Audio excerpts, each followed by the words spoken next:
Hello there and welcome to episode 14 of the Unqualified Opinions podcast. I'm your host, as always, Marco Yerkovich. Joining me on today's episode, as usual, Will Byerman. Javid and Marco are too short to go on most roller coasters, eh? And the always enigmatic Tim Seipel. What's groovin'? On today's episode, we will be discussing the NFL Pro Bowl selections, our reactions to the final college football playoff rankings, our NFL power rankings, and much more. And before we begin, don't forget to like this video, subscribe to the channel, and leave your own unqualified opinions in the comment section below. Also, don't forget to click the bell, get some notifications, and check us out on Spotify. Ring that bell. All right, with that down and out of the way, let's get into today's episode as we're going to quickly discuss the NFL Pro Bowl selections being revealed. So some quick notes from that. The team with the most selections was the Baltimore Ravens with 12, followed by the New Orleans Saints with 7. The Eagles and Chiefs had 6. Steelers with 5. So your guys' overall thoughts on the Pro Bowl selections? I mean, usually I feel like the best team has the most selections, but 12 seems a bit excessive. It's the second most all time. It's a bit excessive. I mean, I know when you're the number one team, your fans are excited. They'll vote for your fullback or your long snapper like 100 times. Their fullback is good. Like, no hate against him. Patrick Ricard, but like, I mean, they'll vote in some of those less contested spots. So it's always a little stacked up. But I mean, I don't know if they deserved every one of those picks, especially at tight end. You could look at maybe not doing that one there. I mean, the Pro Bowl is pretty much a popularity contest. I mean, it's not really like all on stats. It's not the best players that really deserve it. It's players that like have fans coming out and voting for them. And you know, when you look at the amount of players and who the Ravens got in were 2 of their offensive linemen, and I think that is just goes to show because they are right now rushing on average over 200 yards a game. And I think the offensive line kind of gets forgotten about. And so I think it's important to keep in mind that their offensive line is really good because they have so much production. And I don't have an issue with their line. Marshall Yanda, their guard, is pretty much a perennial Pro Bowler at this point. For sure. And Ronnie Staley's been one of the best tackles, so that's valid. But I mean, to a degree, maybe a couple places where the Ravens didn't need a Pro Bowler. Yeah, I mean, Marcus Peters hasn't really shown out this year as much as maybe some other. Yeah. I mean, he's been good, but he hasn't really been Pro Bowl good. I know one complaint I've heard a lot of on the internet is just like, there's a lot of guys who just kind of seem to be in the Pro Bowl because they're usually in the Pro Bowl. Travis Frederick, big comeback story, but he hasn't done anything extra special this year. Jarvis Landry hasn't done anything special this year. Aaron Rodgers, even, no offense to him, he's had a great year, but I can't say I look at his stats and say like, wow, that's a Pro Bowler. I completely agree. Yeah, I agree. And especially at that tight end spot, I know Mark Andrews has had a really solid year, but we got to look at Darren Waller from the Oakland Raiders. He's had a really solid season so far. And as you said, I think the Ravens, they've just, it's a bit inflated. I think the Saints, you look, even with 7 selections, they had quite a few snubs. And you look at teams like the Chiefs, they're right about where they belong. But any other thoughts before we move into the offensive and defensive snubs? Yeah, I mean, I know the Pro Bowl. I mean, MLB All-Star Game, big deal. No one really has a problem with that format. NBA All-Star Game, I mean, it's not taken that seriously, but it's voting for players is still a big deal. But I mean, no one really cares much about the NFL Pro Bowl, which I think is a shame. I really wish they'd kind of overhaul the selection process somehow. I know NBA, it's like half fan vote, and then it's writers and players and coaches vote. So I wish there was like a way to maybe make sure we get some better players out there. It's more based on merit than fans. Right. I don't know. And I mean, I think Roger Goodell has a lot of space to be more creative. The Pro Bowl hasn't really changed a whole lot. I don't know if they're still doing the 2 captains format where they have a draft. Do you know if they are? I mean, when they did that a couple years ago. No, they're not. They're doing AFC, NFC. Okay. Because I know they did the Team Rice, Team Sanders for a while. Like, yeah. I really enjoyed those. Like, I thought like the draft added a little bit extra to it because you have pretty much football legends, Hall of Famers, picking teams, and it just adds a little bit more to it. And now their new kick's just like, oh, wow, let's play dodgeball, and let's see who can throw a football the farthest. Which, I mean, I guess it'd be fun if you were there, but like, doesn't do much. It's not appealing to the fan base, and I don't really think that it really is effective as a Pro Bowl. So moving more back into the selections, do you guys want to each present to me an offensive and defensive snub you guys thought was really deserving? Me, offensively, I'd have to say I looked at the quarterback spot in the NFC. We talked about it already, Aaron Rodgers. I would have plugged in either Dak Prescott or I have to say Kirk Cousins, he's played really solid over the mid to the end of the season. I know he had a rough start, but I think he was quite deserving. And then defensively, I think you cannot leave out Devin McCourty from the Patriots, the number one defense in the league. He's the defensive captain and really a stalwart at the safety position for them. So I think that's a big mistake. Will, your thoughts on some Pro Bowl snubs? Oh, you sort of touched on both of mine already. Darren Waller was my guy at that tight end position. 80 receptions, 1,000 yards, 3 touchdowns. For the Raiders, too, sometimes you have to keep in mind, like, a player who's produced great results on a poor team. And Waller's done that. He's been a really good breakout story, too. I'm surprised more people didn't want to see him in there, considering he's 27 years old and he's just now starting to be, like, a prominent player. And then defensively, I know you mentioned the Saints had a couple snubs. My guy from them was Demario Davis at that middle linebacker spot. 77 tackles, 3 sacks, interceptions. So his stats aren't, like, super special. But he's just real. The Saints defense has actually been really good this year, which is unusual for the Saints. And he's been, like, kind of the leader of that. I think he's definitely played his way into the Pro Bowl. So, Tim, your thoughts on some Pro Bowl snubs? Yeah, so my first one is the offensive snub is Aaron Jones. Obviously, I agree with Will that Aaron Rodgers definitely doesn't deserve to be in the Pro Bowl, but the Pro Bowl is a popularity contest in the end. But with Aaron Jones, he is tied with Christian McCaffrey for the most rushing touchdowns in the entire league with 14. He has 14 rushing touchdowns to go along with 3 receiving touchdowns to make 17, just one behind Christian McCaffrey. He has 1,255 all-purpose yards, which is, I believe, in the top 8, which is still pretty good for a running back. That's really good. And I just think that he probably should have been more deserving than maybe Ezekiel Elliott, who got in. Although Elliott has been good over the past couple of weeks, he didn't start off very well, maybe not as well as Aaron Jones. Look, man, I look at the running backs for the NFC. Ezekiel Elliott, Dalvin Cook, Christian McCaffrey. I can't say Aaron Jones is better than any of those guys. Yeah, I really struggle to take out any of those guys. Well, I mean, you struggle because of their previous year's production. Hold on. No. Because of previous year's Dalvin production. Cook is just now really hitting his stride. Right, Dalvin Cook. McCaffrey has 2,000 yards already. He has 2,000 yards already. I'm saying McCaffrey's the best right now, along with Dalvin Cook. I think they are 1 and 2, and I'm not saying anything against them. I do think that Ezekiel Elliott has not been performing at the same level that he has performed at in the previous years, and he's got probably the best offensive line, if not one of the best offensive lines in the league. So, along with, I mean, even though the Packers have a good offensive line, I'm sorry, Ezekiel Elliott's not a all-pro this year, but he's still a Pro Bowler. He's still better than Aaron Jones right now. I don't think he's been performing as well as Aaron Jones. You can make a better argument for Ezekiel Elliott than for Dalvin and Christian McCaffrey. But no, Aaron Jones should not be in there over Ezekiel Elliott. He's second in touchdowns without... including non-quarterback Aaron players. Jones disappears for games at a time, though. If we're looking at consistency... I have him on my fantasy team, and he doesn't. Wow, so, cool. Yeah. Fantasy points. Yeah. Big deal. Shout out to Aaron Jones. Thank you, bro. I really appreciate it. You've gotten me the fantasy final, so thank you. Big deal, fantasy points. But moving along to our defensive snub, since we've probably gone over most of that, Justin Simmons from the Broncos. What? Not a Packer? I know this might sound a little crazy. I mean, I could have gone with Zadarius Smith. He leads the league in QB hits, but that's neither here nor there.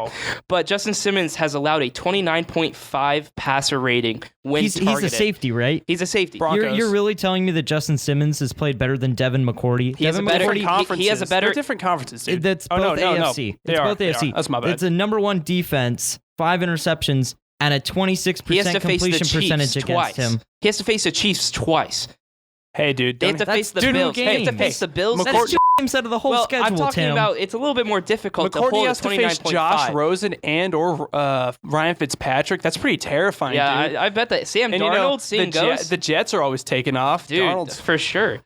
Yeah, I mean, they have had to play the Cowboys, the Texans, the Chiefs. This is why I was afraid of the Cowboys and Chiefs on defense. You're the one who's always going at the Chiefs defense, Marco. Come on, that's true. I mean, their offense. We're talking about their offense too. Still, we're talking about their offense because we're talking about a defensive player. Tyreek Hill's been a bit overrated. This is obviously this year, my unqualified opinion, and you all have your unqualified opinions. But in my opinion, Justin Simmons is for me one of the biggest. I'm going a little bit more outside of the box because a lot of people are talking about the quarterbacks on the NFC side, and I do agree Aaron Rodgers should not be there. And a lot of people are talking about Devin McCourty, but I think Justin Simmons is somebody who's flown under the radar. I can agree. And he's done effective 4 interceptions. He's tied for second, I believe, in interceptions. 14 passes defended. He's in the top 7.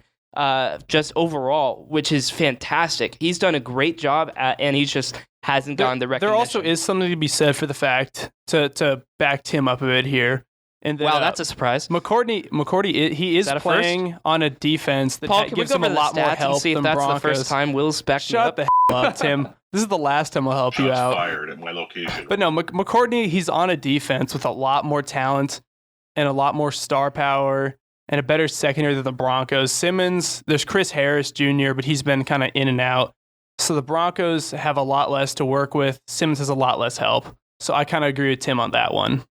All right, so with that, let's finally move to our Week 16 NFL Power Rankings. At 10, I've got the Houston Texans. They're the only 5-loss team on here, wildly inconsistent, but they're a team that seems like they could beat almost anyone in the AFC. They could beat the Chiefs, they could beat the Patriots, they could beat the Bills, but again, wildly inconsistent. But I mean, you have to give Deshaun Watson and this offense credit. They have showed up at times, and the defense has steadily improved throughout the season. 9, I've got the Packers. Again, another wildly inconsistent team, but a team I think could be in the top 5 and could even contend in the NFC, but we just haven't seen them perform as of late.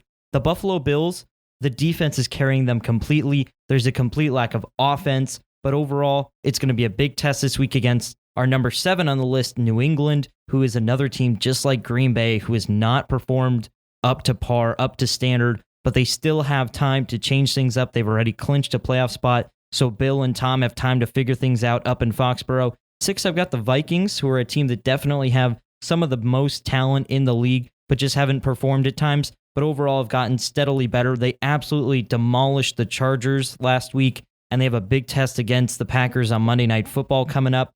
5, I've got the Chiefs solely ahead of the Vikings just because of the head-to-head matchup, but overall, the defense has improved. They've even got some Pro Bowlers on that defense. 4, I've got the 49ers, a bad loss to the Falcons, but overall won't change their trajectory. Could make them lose a home playoff game and lose the NFC West, so that's actually pretty big, but overall won't hurt them making the playoffs. They've already made the playoffs, but just not a great performance, but doesn't tell the whole story of their season. 3, I've got the Seahawks. As you could see by the Pro Bowl selections, not a whole lot there helping out Russell Wilson. Should definitely boost his MVP stock. Obviously, probably not above Lamar Jackson, but overall, the Seahawks team is just doing enough. A bunch of, I believe, 7 or 8 one-possession wins so far this season, just doing enough to win. 2, I've got the Saints. Overall, been probably one of the most dominant teams in the league so far this season.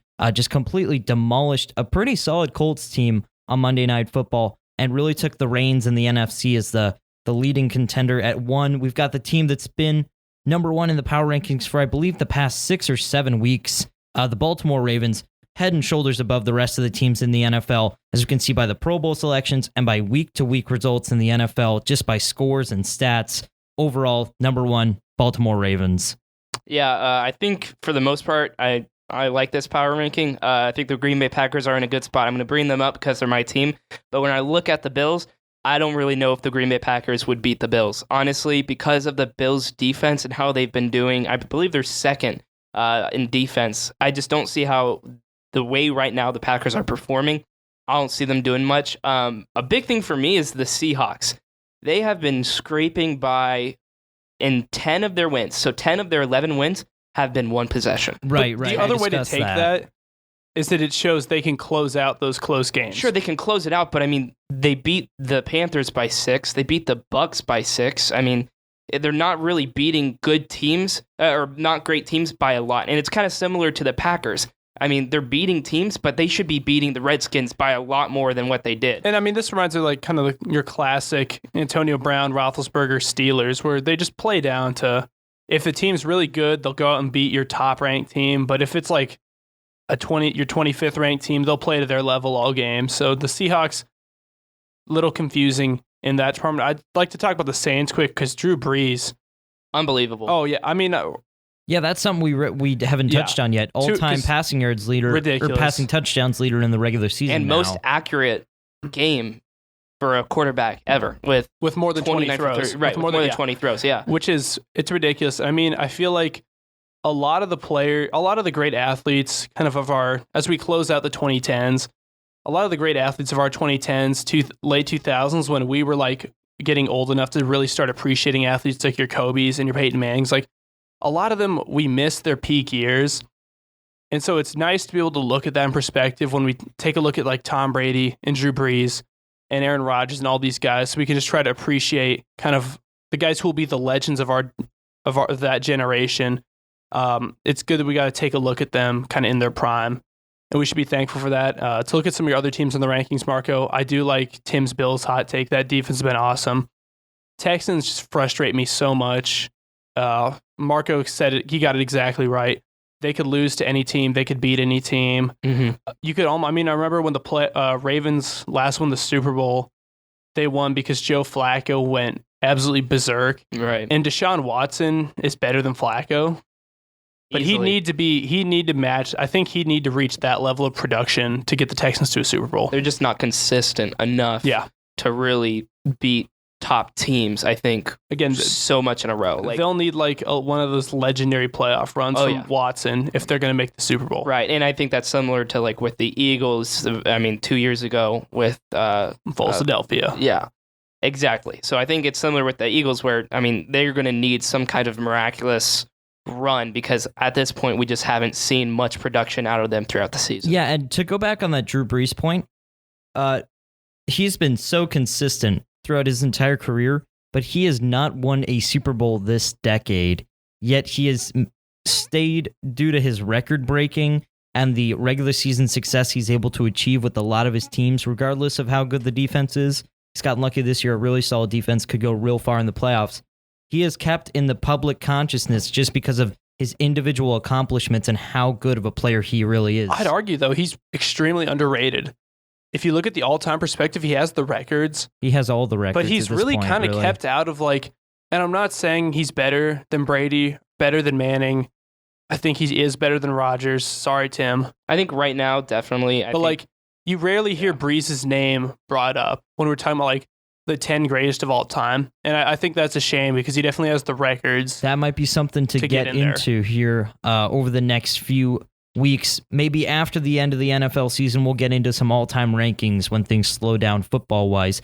A few more things. There's just, a couple spots in the rankings where it's the Chiefs and the Vikings. I feel like the Vikings are definitely the better team, but I felt the need to give the Chiefs a higher placement because of the head-to-head. Same with the Patriots. I think the Bills are playing a bit better right now, but the Patriots did beat them. That could flip next week. I mean, we're really getting down to the end here as we get these final 2 weeks out of the way and finally figure out those final rankings. If I could throw one more thing in there, I can't stand the Vikings, but I'll give Kirk Cousins a shout out. Not a fan of him as a player either, but I remember the first couple weeks of the season, everyone's like, wow, are the Vikings better off just eating his whole $80 million salary and cutting him? Because he played atrociously in the first week. For sure. But Cousins, he had a legitimate Pro Bowl chance, so I think he deserves a big shout out for turning around what really was starting to look like a lost season into probably one of his best in the league. I think earlier in the season, the two things that I was so against was that, number one, the 49ers were actually good, and number two, that Kirk Cousins could actually do a good job. And as a Packer fan, it hurts me to say this, but Kirk Cousins has pulled around and has turned a new side of him. And I think he's just gotten better during the season. And props to him. Yeah, there's a bunch of really interesting things that have gone throughout the season. A lot of storylines that have developed in ways that we didn't necessarily expect. Ryan Tannehill might be a playoff quarterback. I know it's not hot take time, but the one thing I'll say, I believe, is that this has been one of the most entertaining NFL seasons a lot of parity. In a long time now. Yeah. A lot of parity. Okay, so with that, we're going to welcome in our resident college basketball analyst, Mr. Jared DeHaan, and we're going to be discussing some of the undefeated college basketball teams. So right now, the 4 undefeated basketball teams left in college is number 12 Auburn, 20 San Diego State, Liberty, and Jared, do you know the last one? Duquesne. That's why he's our resident analyst. He knows all the knowledge. So you just want to tell us your thoughts on these teams, just kind of give us an overview of all 4 of them, and then discuss when you think their first loss of the season will come. So, 2 of these teams have really surprised me this year. Duquesne, nobody thought Duquesne would be undefeated. It's almost January, and Duquesne is undefeated. And Liberty. Liberty has done a tremendous job this year. Auburn and San Diego State were expected to be pretty good in their respective conferences, but those 2 are undefeated, unranked teams have really surprised me.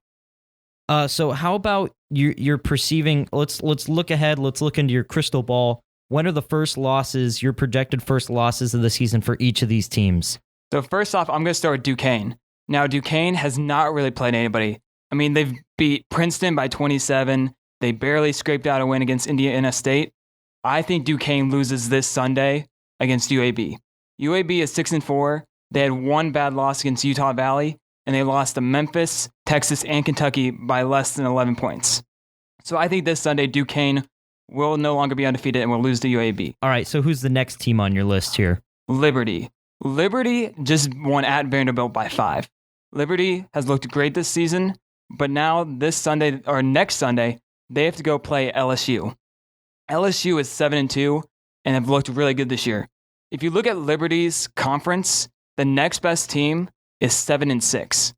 So if Liberty can actually get past LSU, Liberty could easily finish the season 30-0 because their conference is atrocious. Atlantic Sun is awful this year.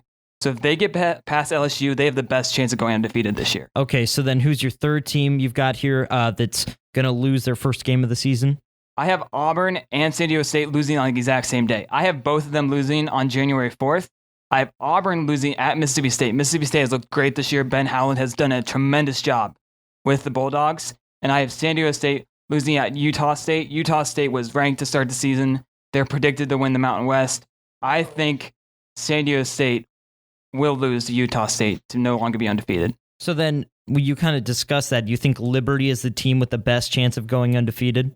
Easily. LSU is going to be a really tough game to win, but what I saw against them, against Vanderbilt, they could easily beat that LSU team. And the rest of their conference games, North Florida is 7-6. Everybody else is below 500.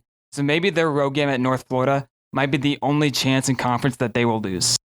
All right, so with that, we're going to move on to our college football final rankings reaction, our discussion of the New Year's Six Bowls and the playoff field. We're also going to welcome in Paul Heires to the podcast. Paul, how are you doing? Not bad. Not bad. All right, so you guys' overall thoughts on the New Year's Six Bowls, any games that stand out to you, just in general, any matchups that intrigue you? Yeah, I was kind of interested to see Memphis, the Memphis versus Penn State. When did they move the Cotton Bowl to AT&T Stadium? Because I thought it was in the Cotton Bowl, but I'm not totally sure on that one. Jared, any thoughts on the New Year's Six Bowl? The one game that really stands out to me is Virginia against Florida. That one bothers me. That one bothers me just because Virginia got smoked by Clemson, and I know ACCS have a team in that game because Clemson is in the college football playoff field. But man, that game could be awful to watch. I really don't think there's going to be that many people who are going to want to watch that game. It could honestly be a easy blowout in the first half and Florida just coast to a 30-plus win. That's got to be something we talk about in the future, how to fix the playoffs. And when we discuss how to fix the playoffs, we're also going to have to discuss how to fix the New Year's Six Bowls as a whole, because that is a broken part of the system. Like, you just look at Utah and how Utah did not get They got stuck in the Alamo Bowl against 7-5 Texas. I would much rather watch Texas against Virginia. I mean, that would be a better game. But as you said, in the New Year's Six Bowls, they have to have the ACC team. ACC has been atrocious for a couple of years outside of Clemson. So they had to put Virginia in there. It would just make everybody happier to have a more competitive game than that game. Okay, so then let's move on to the playoff field, which is number 1 LSU, number 2 Ohio State, number 3 Clemson, and number 4 Oklahoma. Your guys' thoughts on the teams and the seedings. Did they get it right? Yeah, I think as far as the top 4 over everyone else, I think they got that pretty much perfect. I mean, I think, the people in this room could have probably selected those 4 teams. Really, it really was pretty obvious. And I'll get to this later on, my hot take later on. But here's a stat that I saw right after the Big Ten championship. Ohio State had quite a pretty good case for number 1. They had 5 wins against top 25 teams, and points per game differential against those ranked opponents was plus 25.2. You compare that to LSU, who's have 4 top 25 wins with a 12-point win margin. So that's kind of interesting to think about when we talk about who gets that number one spot. Jared, your thoughts? I think they got it right, especially once Joe Burrow won the Heisman. I think LSU was the easiest number one. I think that's just how it is. I don't think the number 1 versus 4, LSU against Oklahoma, that could be a pretty average game. I mean, LSU's been pretty dominant this year. That could be a tough game to watch. But I'm interested to see how Clemson can play against Ohio State. Since Clemson's kind of coasted through the ACC since their tough game they had against North Carolina, it'll be interesting to see if Clemson can come out with a lot of horsepower and give Ohio State a run for their money, even though Clemson has not been tested for these past 7 weeks in conference. That's a pretty solid point. Will Clemson be up to the task playing against, competition that they haven't faced pretty much all season? Probably the best team they've faced is maybe Texas A&M or North Carolina. And you could say Virginia has been the best team they've played recently, even though they just killed them in the conference. Yeah, that's why I would have to say Texas A&M. I would say the Aggies are probably better than the Cavaliers. And then also just one more thing I want to go over. We didn't really discuss this a lot in depth towards the end of the year because it seemed more like a foregone conclusion. But your guys' just general thoughts on Joe Burrow winning the Heisman. We're all pretty sure that was the right decision, but just your overall reactions. I mean, if you go back to one of my first weeks when we put the Heisman candidates out there, I was the only one that left him off. I had no faith in them. I look like an idiot now. He easily ran away with it. They got it perfectly right. Yeah, I think it was pretty obvious. Once again, we all had it as our number one.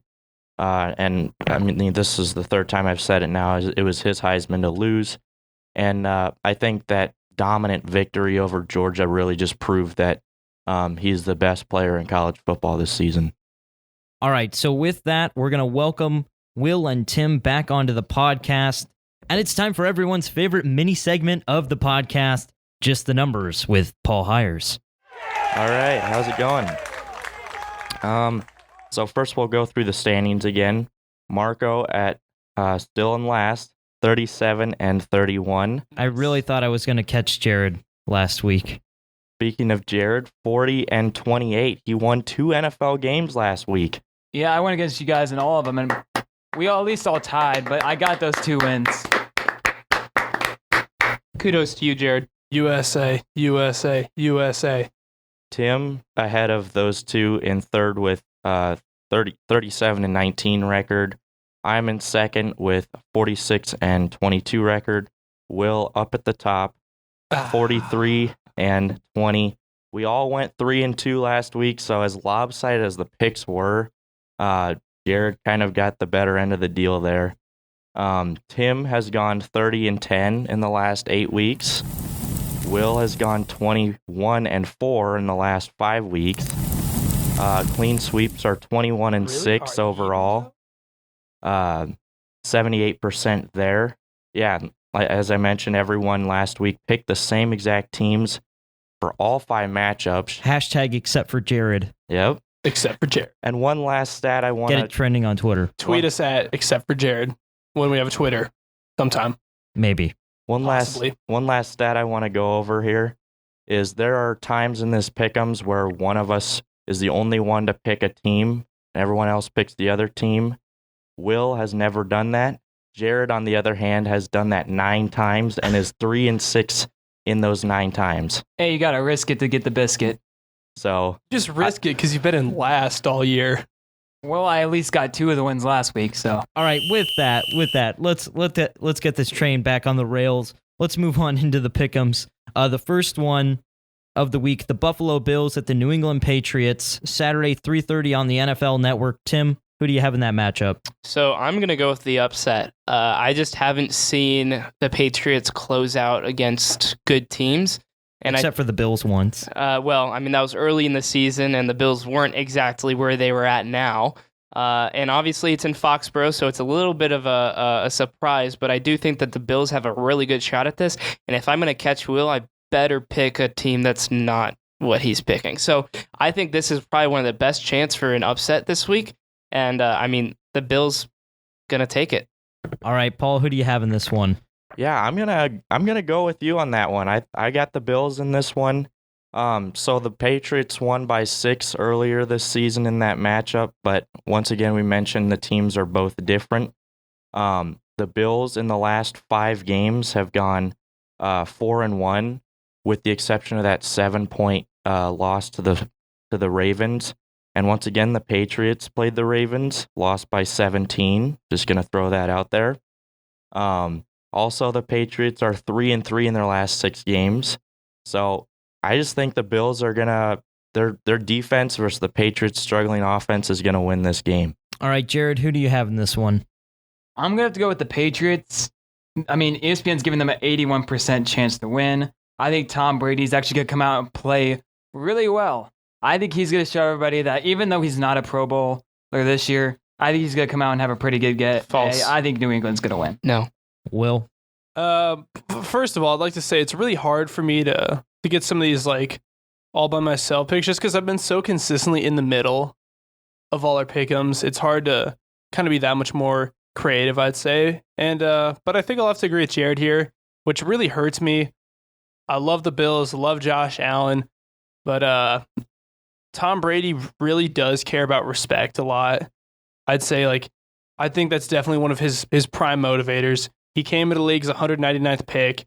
He wants to prove to every hater that he's great. He's a true competitor, and I don't think he's going to take that Pro Bowl.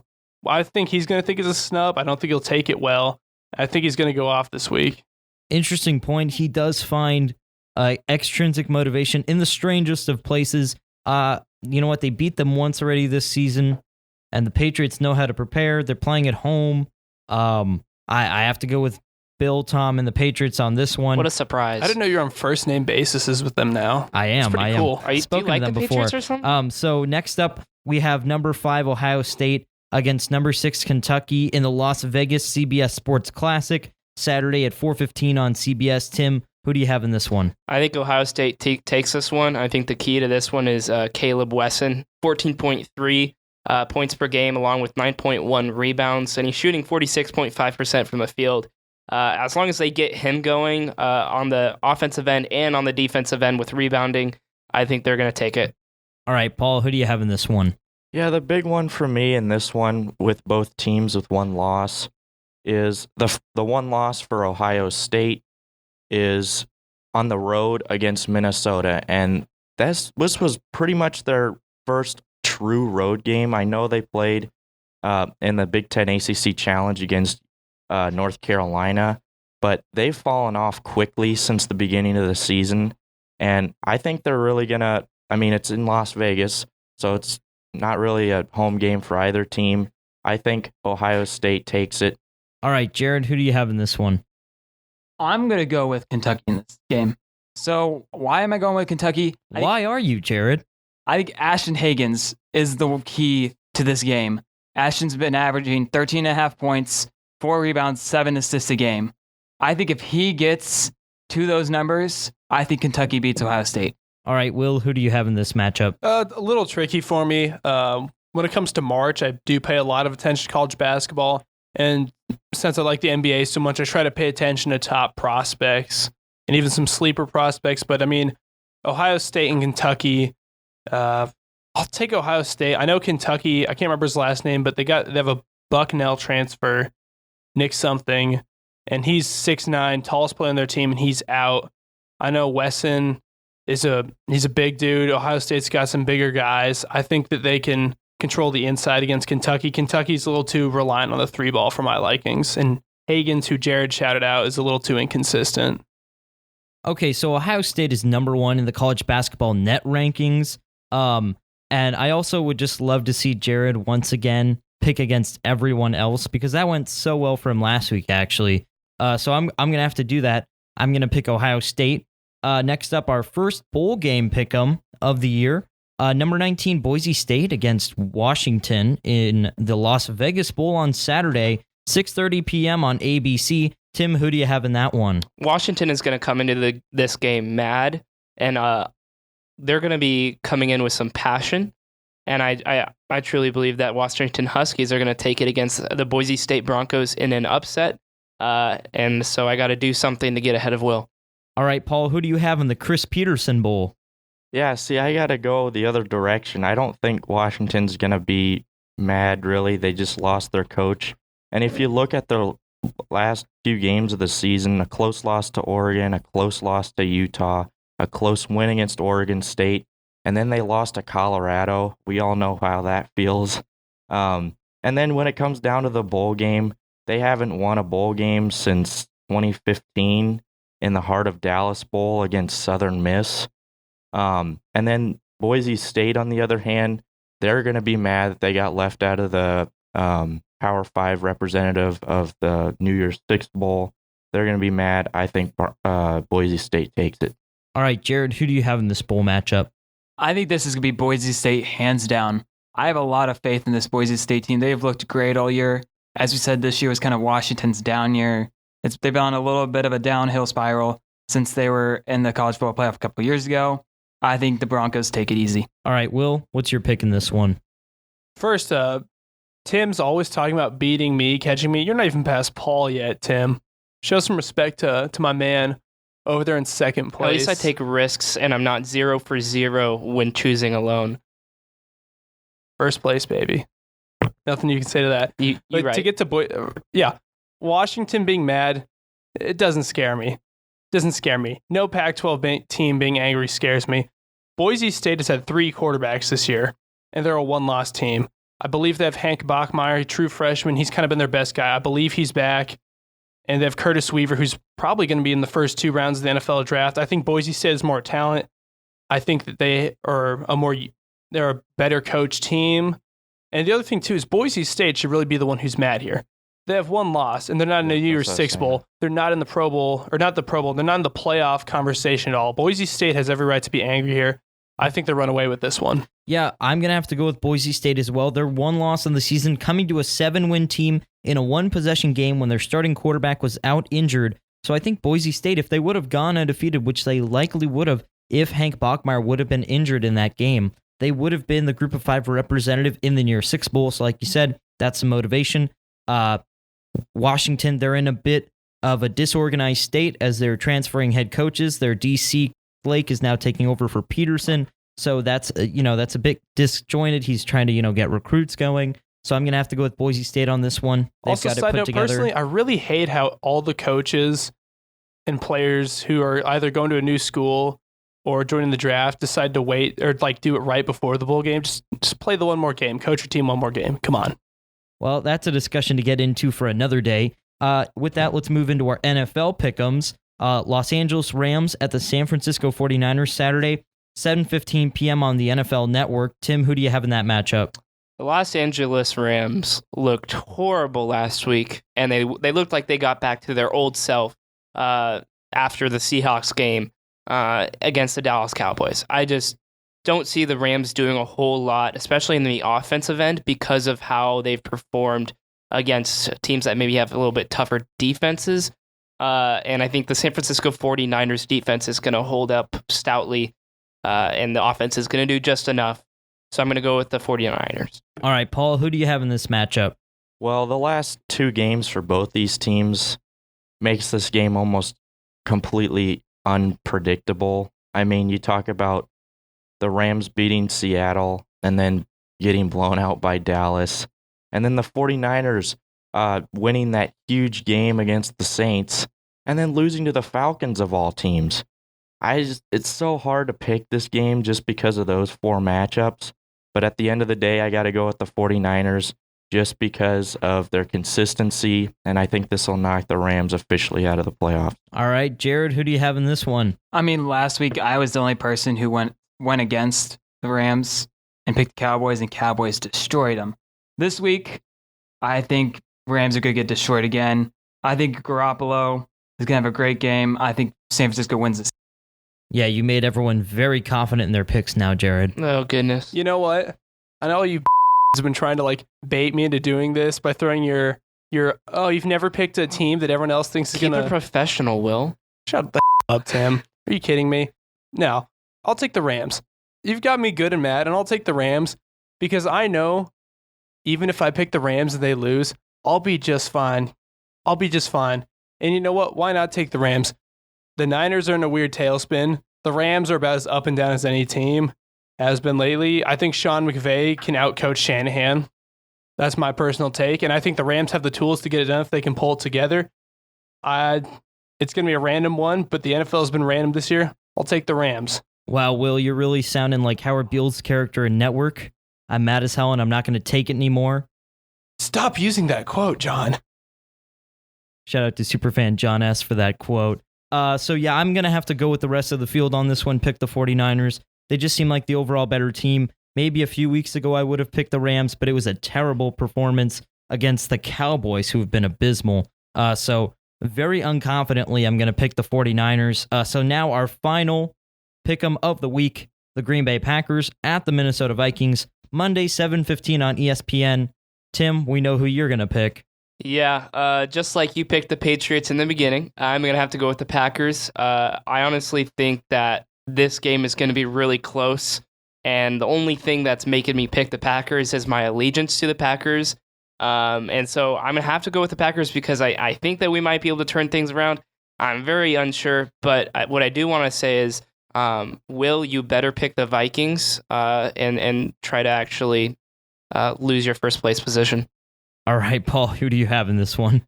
All right. That little dispute aside, this is a good matchup in the NFC North. It's Monday Night Football. More like a divisional matchup. Yeah, I think it'll go down to the fourth quarter, and then that's where that quarterback clutch factor comes in. Can you lead your team down the field to get that last score?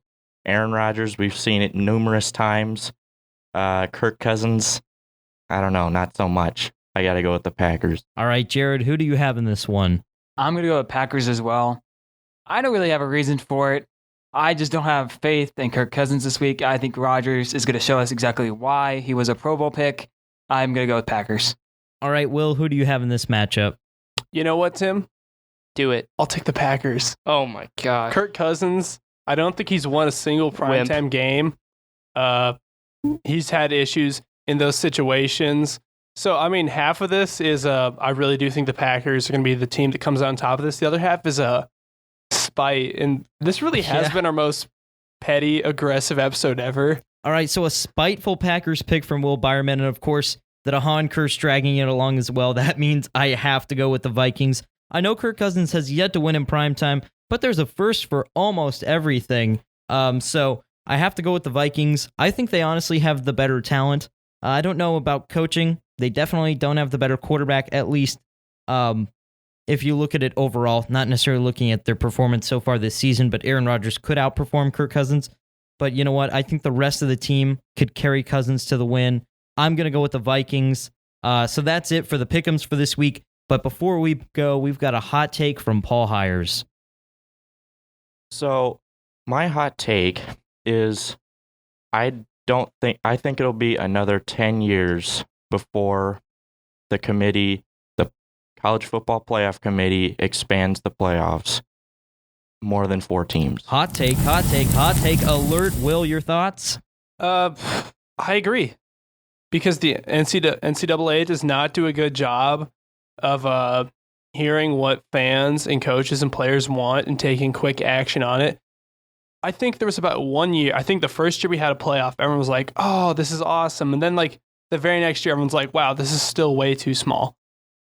Like, I don't know if they thought like, yeah, the NCAA is a stagnant system. They stuck with the horribly inept BCS system for more than 15 years. And again, like, I don't know if they thought like, "Oh, we give them a 14 playoff. They're gonna drop this for like another 10 years or something." They did the bare minimum. And they thought, like, no one would care.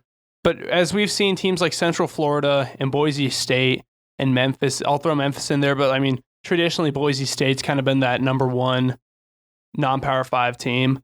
But I mean, as we've seen all these good lower group of 5 teams emerge, we're seeing a lot more proof that there should be an expanded playoff. And I mean, even if without the playoff, their New Year's Six system's terrible. Virginia shouldn't be in a New Year's Six bowl over Utah. There's just a lot of stuff ridiculous. That's wrong, and There's I agree with Paul. wrong. I don't think they're going to take care of this anytime soon. Yeah, and well, here's more reasoning. After this season, it's already been set another 5 or 6 years with a 4-team playoff with the whole New Year's Six rotation. And then I think just there's going to be another 4 or 5 years beyond that just because of years like this. I mean, we all said it before. It was pretty obvious who the top 4 teams were for the playoff. You expand that to 8, 10, or even 12.